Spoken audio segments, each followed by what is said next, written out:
నమస్తే welcome to our channel నేను పద్మిని ప్రస్తుతంతో పాటు ప్రముఖ ఆధ్యాత్మికవేత్త ప్రముఖ న్యూమరాలజిస్ట్ లక్ష్మీ నరసింహస్వామి ఉపాసకురాలు శ్రీమతి స్రవంతి గారు మనతో పాటు ఉన్నారు మాట్లాడదాం. నమస్తే అక్క. నమస్తే పద్మిని. అక్క, బంగారానికి సంబంధించి రకరకాల ప్రశ్నలు ఉన్నాయి అక్క. అయితే పోయిన బంగారం గురించి కావచ్చు, లేకపోతే దొరికిన బంగారం గురించి కావచ్చు, మనది మనం పోగొట్టుకున్నది, లేకపోతే లోన్ లో ఉన్నది, అసలు కొనుక్కోలేకపోవటం, ఇట్లా బంగారానికి సంబంధించి రకరకాల క్వశ్చన్స్ ఉన్నాయి అక్క. వన్ స్టాప్ సొల్యూషన్ లాగా బంగారానికి సంబంధించి అన్ని చెప్పండి అక్క. తప్పకుండా చెప్తాను పద్మిని. ఎందుకంటే చాలా అంటే బంగారం అంతా అనుభవించిన తర్వాత అది ఒకటి ఒకటి ఒకటి పోతూ గ్రామ్ బంగారం లేని రోజులు చూసేవాళ్ళు కూడా చాలా మంది ఉంటారు. అలాంటప్పుడు చాలా బాధ అనిపిస్తుంది అనమాట. ఎందుకంటే బంగారము అని అంటే మనకి లక్ష్మీదేవి స్వరూపంగా మనం భావిస్తాం కాబట్టి అమ్మకు కోపం వచ్చిందా మన మీద, ఎంత మన దగ్గర ఉన్నదే మనం పెట్టుకుంటాము అని అనిపించినా కూడా అయ్యో నలుగురిలో మనం నవ్వుల పాలు అవుతున్నాం కదా బంగారం పెట్టుకోకపోతే అనే బాధ కూడా చాలా ఉంటుంది, వర్ణనాతీతంగా ఉంటుంది. బంగారం ఉంటేనే వాల్యూ ఇచ్చేటటువంటి మనుషులు అమ్మ బాబోయ్, అలాంటి మనుషులు లేకపోతేనే బెటర్ ఏమో అనిపిస్తుంది. నిజమే. అయితే మన దగ్గర లేనాడు అందరి కలర్స్ తెలుస్తాయి, మనకి ఏంటి అనేది అర్థమవుతుంది. కానీ బంగారం ఎప్పుడు కూడా మన దగ్గర ఉండాలి, అమ్మ మనని కరుణించాలి, ఉన్న బంగారం అయినా మనం పోగొట్టుకోకుండా ఉండాలి అని చెప్పి ఎప్పుడు మనం దండం పెట్టుకోవాలి పద్మిని.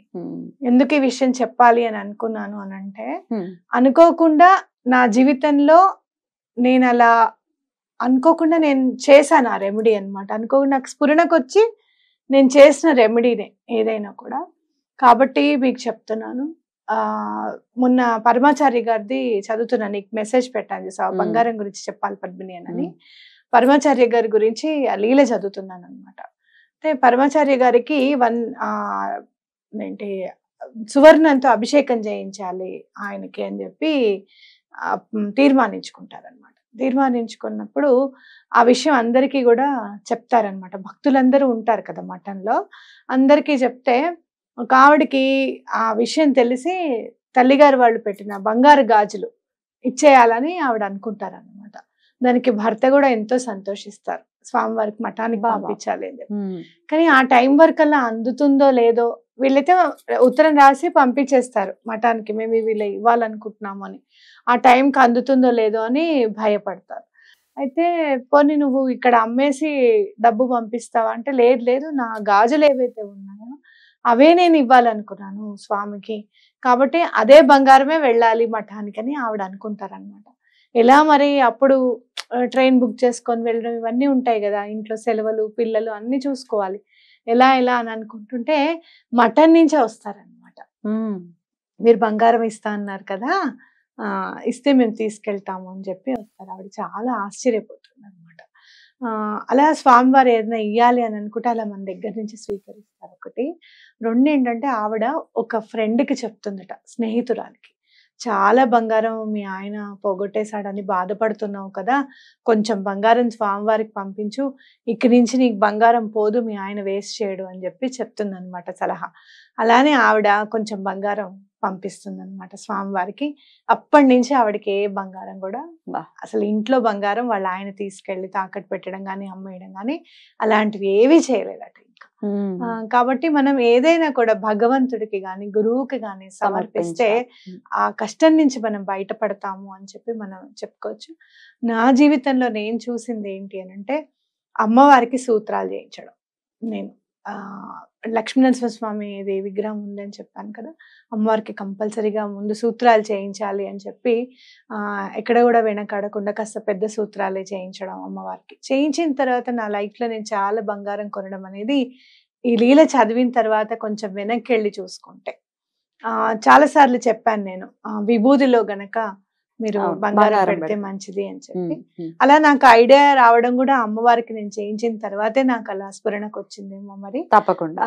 కాబట్టి మీ అందరికీ కూడా చెప్తున్నా, మీరు ఒకవేళ బంగారం కొనాలి అనుకుంటే గనక, ఇంట్లో బంగారం లేకుండా పోయింది, అప్పుడు మేము చాలా వేసుకున్నామండి, కొన్ని కొన్ని సందర్భాలు ఎలా ఉంటాయంటే వడ్డానంతో సహా పెట్టుకొని తర్వాత గ్రామ్ బంగారం లేని రోజు చూసే వాళ్ళు కూడా ఉంటారు.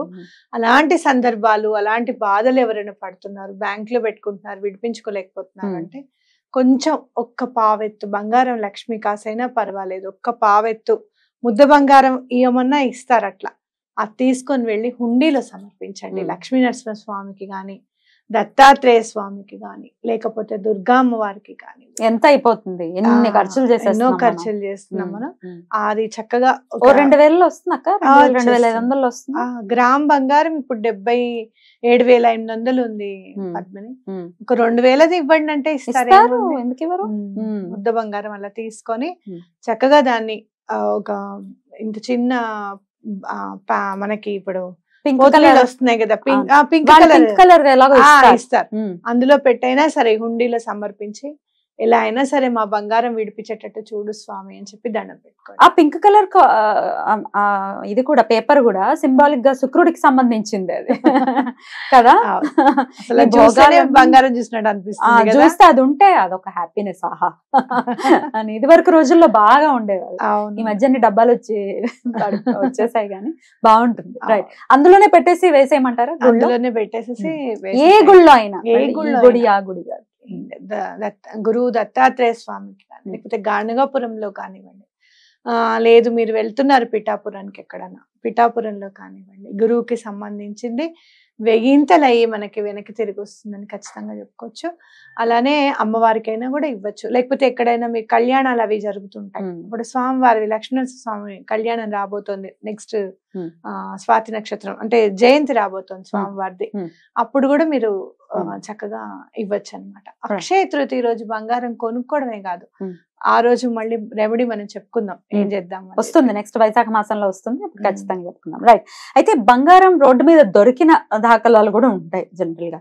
వాటిని ఏం చేయాలన్న విషయాలు చాలాసార్లు చెప్పి ఉన్నారు, అయినా కొంతమంది అడుగుతున్నారు కాబట్టి ఇంకొకసారి చెప్పండి. బంగారం దొరికితే మీరు తీసుకొచ్చుకొని వెంటనే స్వామికి దండం పెట్టుకొని గుళ్ళో వేసేసేయండి. అది ఎవరికి చేరాలో వాళ్ళకి చేరుతుంది. స్వామి దగ్గర ఉందనుకో, స్వామి దగ్గరికి వెళ్ళిపోయింది అనుకో, ఆయన ఎవరికి చేర్చాలో వాళ్ళకి చేర్చేస్తారు.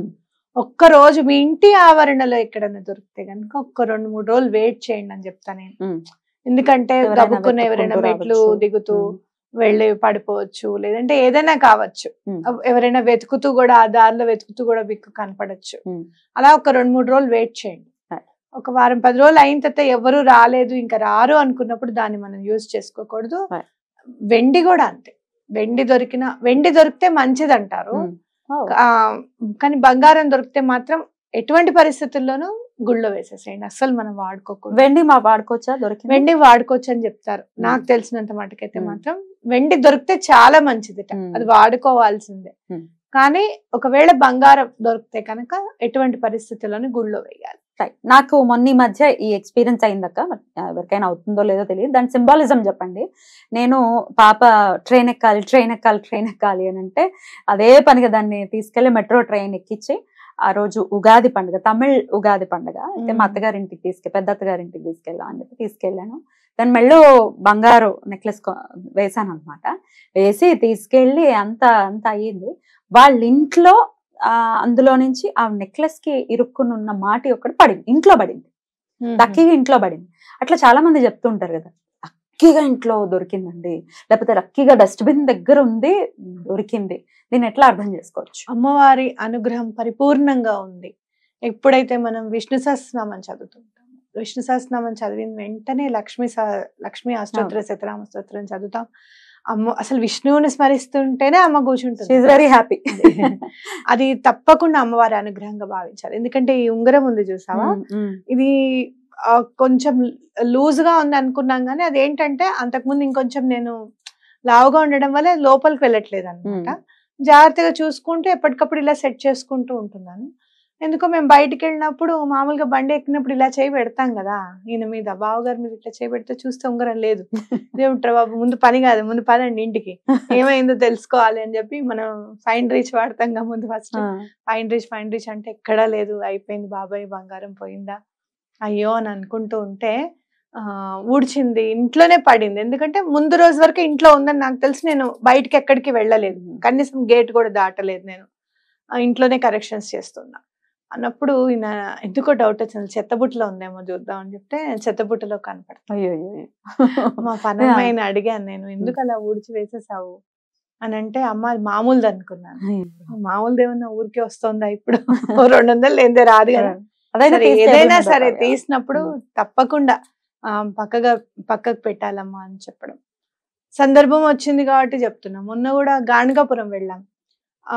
ఈ ఫంక్షన్స్ లో పిల్లలు, నేను అదే చెప్తా మా మైత్రికి కూడా, రెస్పాన్సిబిలిటీ అనేది ఖచ్చితంగా ఉండాలి మైత్రి అన్నది దానికి మొన్న అర్థమైంది. అసలు రెస్పాన్సిబిలిటీ అంటే ఏంటి అనేది స్వామి నేర్పించారేమో గాణగాపురంలో అని అనిపించింది నాకు. నెక్లెస్ ఉంటుంది కదా, అది తీసి కవర్లోనే మామూలుగా పెట్టేసి లంగావణి మార్చుకుంటారుగా పిల్లలు. ఇప్పుడు పొద్దునుంచి ఫంక్షన్ లో అలా ఉండరు కదా, మళ్ళీ నార్మల్ డ్రెస్ లోకి వస్తే గానీ వాళ్ళకి ప్రశాంతత అనేది ఉండదు. భోజనం అప్పుడు చెయ్యాలన్నమాట, ఫంక్షన్ కి వేసుకున్న డ్రెస్ మార్చేసుకుని. ఆ మార్చుకోవడంలో అది అలానే పెట్టేసుకుంది అనమాట. సరే, ఎక్కడ కూడా తీయాలన్న ధ్యాస కానీ తీద్దామన్న ఆలోచన కానీ లేదు అసలు. శుక్రవారం రోజు నాకు చెప్తే నేను మామూలుగా ఉందిలే, అది ఎక్కడికి పోదు, అంత ఇదిగా ఎందుకు పెట్టేస్తాం అన్నట్టుగా నేను మాట దాటేసుకున్నాను. కానీ అక్కడికి వెళ్ళిన తర్వాత నాకు అర్థమైంది ఖచ్చితంగా అది బ్యాగ్ లోనే ఉంది అని. చాలా సార్లు వెతికాం, మరి ఎవరు తీసి అదేంటి బీరువాలో పెట్టారో నాకైతే తెలియదు, కానీ అది బీరువాలో సేఫ్ గా. ఎవరికి గుర్తులేదా? ఎవరికి గుర్తులేదు, నేనైతే పెట్టలేదు. మైత్రి ఒక్కొక్కసారి పెట్టి మర్చిపోతూ ఉంటుంది. ఒక్కొక్కసారి గుర్తుండదు. ఒక్కొక్కసారి ఈయన కూడా అన్ని సర్దుతుంటారు. బావగారు మా ఇంట్లో అందరికంటే చాలా జాగ్రత్త పరులు. నిజంగా అమ్మవారు ఎటువంటి ఇది పోనివ్వకుండా ఉంటుంది అంటే ఈయనదే కారణం. ఎందుకంటే ఆయన ఖచ్చితంగా గాయత్రి చేస్తారు, ప్రతిరోజు గాయత్రి చేయాల్సిందే, పూజ చేసుకుంటారు, అర్ఘ్యం ఇస్తారు. చాలా జాగ్రత్త పరులు నిజంగా చెప్పాలంటే. మా నలుగురిలోనూ ఆయనకే జాగ్రత్త ఉందన్నమాట. మరి ఆయన తీసి జాగ్రత్త పెట్టారు నాకైతే తెలియదు. కానీ అసలు గాణగాపురం వెళ్ళి లేదు మనం బయలుదేరిపోదాం, అది ఎక్కడుందో తెలీదు పెద్దనగా అని అనుకుంటున్నప్పుడు చిన్నదానికి ఐడియా వచ్చి, బీరువా అసలు లాక్ చేసి ఉంటుంది కదా మామూలుగా, ఫ్రంట్ డోర్ లాక్ చేసి లేదు, లోపల సేఫ్ ఒకటి కీ ఉంది, అది తీస్తే అమ్మ అందులో ఉంది అక్కది చోకర్ అని చెప్పింది అనమాట. అట్లా అంటే అమ్మవారి అనుగ్రహం తప్పకుండా ఉంటుంది. అలా నీకు దొరికింది అని అంటే నువ్వు చదివే విష్ణు సహస్రనామ ఫలితమే అని నేను ఖచ్చితంగా నమ్ముతున్నాను. అలా ఎప్పుడన్నా ఊరూరికే, మంచి ప్రశ్న ఇది నిజంగా చెప్పాలంటే, ఊరూరికే బంగారం పోయిందండి అని చెప్తూ ఉంటారు.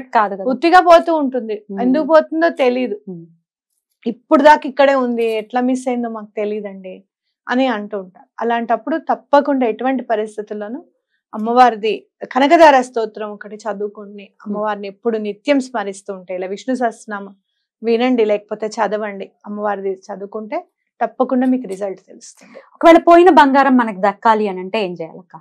పోయిన బంగారం దక్కాలి అంటే ఫైన్ రీచ్ ఒకటే సాధనం. లేదంటే కార్తవీర్యార్జునుడి మంత్రం, కృతం నష్టం చ లభ్యత అని ఉంటుంది చూసావా, ఆయనను తలుచుకుంటే అవ్వని పని అంటూ ఉండదు అనమాట. ఏదైనా సరే పోయింది, ఏదైనా సరే దక్కుతుంది కార్తవీర్యార్జునుడి. డబ్బు, హోదా, పరువు, ప్రతిదీ. నేనే దానికి సింబల్, ఎగ్జాంపుల్. నిజంగా చెప్పాలంటే సింబల్ కూడా దేవు. ఎందుకంటే నాది, నేను ఏదైతే నేను చూసానో అదంతా లేని రోజు కూడా నేను చూసాను. ఇల్లుంది లేదు, బంగారం ఉంది లేదు, పరువు ఉంది లేదు, ఇట్లాంటివన్నీ చాలా చూసాను నేను. కానీ నాకు వనదుర్గా సహిత కార్తవీర్యార్జునుడి స్తోత్రం ఒక ఆయన నాకు ఇవ్వడము, ఆయన చదువుతూ ఉన్నప్పుడు నాకు చాలా రిజల్ట్స్ కనపచ్చాయి. అంటే స్వామి ఇట్లా ఎదురుగుండా సాక్షాత్కరించారు నాకు. నా దగ్గర ఫోటో లేదంటే అప్పుడు ఇంత గూగుల్ అవి ఇవి అంత మనకి ప్రింట్ తీసుకుందాం అట్లాంటి అవి లేదు కదా. ఒక 15 years బిఫోర్ అనుకో, 10 years బిఫోర్ అట్లీస్ట్ ముద్ద చేసి పెట్టుకోమన్నారు అనమాట. పసుపు ముద్ద చేసి అదే కార్తవీర్యార్జును కొంచెం చదువుకో అని అంటే, అదే కార్తవీర్యార్జున స్వామిని చదువుకుంటే నాకు కళ్ళు, ఆయన మీసం అంతా ఆ పసుపు ముద్దలో కనపడింది. సో అట్లా మనకి కార్తవీర్యార్జుని చదివితే చాలా మంచిది. పోయిన బంగారం అయితే మాత్రం ఆయననే తీసుకురావాలి. ఆ స్తోత్రం అయినా నేర్పిస్తారా ప్రేక్షకులకు కూడా? కార్తవీర్యార్జునుడి స్తోత్రము అని అంటే చాలా రకాలు ఉంటాయి, చాలా పెద్దగా ఉంటుంది పద్మిని. మళ్ళీ ప్రత్యేకంగా ఒకసారి మనం ఎపిసోడ్ ఆడియో చేసి పెడదాం కార్తవీర్యార్జునుడి స్తోత్రం. తప్పకుండా మంత్రం కూడా ఉంటుంది, అది చదివితే కూడా అసలు కార్తవీర్యార్జునుడి స్తోత్రం చదివితే ఎవరైతే బంగారం తీసారో మంటలు వచ్చేస్తాయి వాళ్ళకి. వాళ్ళు వచ్చి మేము తీసామండి, మేము అనుకోకుండా తీసామనో లేకపోతే పొరపాటు అయిందనో మీ చేతిలో పెట్టాల్సిందే, తప్పకుండా దొరుకుతుంది. బ్యాంక్ లో ఉన్న దానికి మనం చాలా సార్లు చెప్పాం, ఇది చాలా మందికి వర్కౌట్ అయింది. Bring gold clouds now. మీరు కొనుక్కోవాలన్నా, కొత్తది కొనుక్కోవాలన్నా, లేదు అంటే గనక బ్యాంక్ లో ఉన్న బంగారం విడిపించుకోవాలన్నా కూడా బ్రింగ్ గోల్డ్ క్లౌడ్స్ నౌ తప్పకుండా చదవండి. అలానే ఇంట్లో ఉన్న కొంచెం బంగారం విభూతిలో వేసి పెట్టండి, మీకు అంత మంచి జరుగుతుంది. అద్భుతం, అలా జరగాలి. బంగారం అనేది డెఫినెట్ గా ఆడవాళ్ళకైతే మరీను అదొక ఎమోషన్. ఆ ఎమోషన్ అది ఒక హ్యాపీ ఎమోషన్ కాబట్టి నాకేమనిపిస్తుందంటే తల్లిదండ్రులు ఎంతో ఆడదానికి బంగారం కూడా అంతే. నాకు అనిపిస్తుంది. నా అంతాడైనా ఉండాలని అనుకుంటారు నేను కదా. కొంటే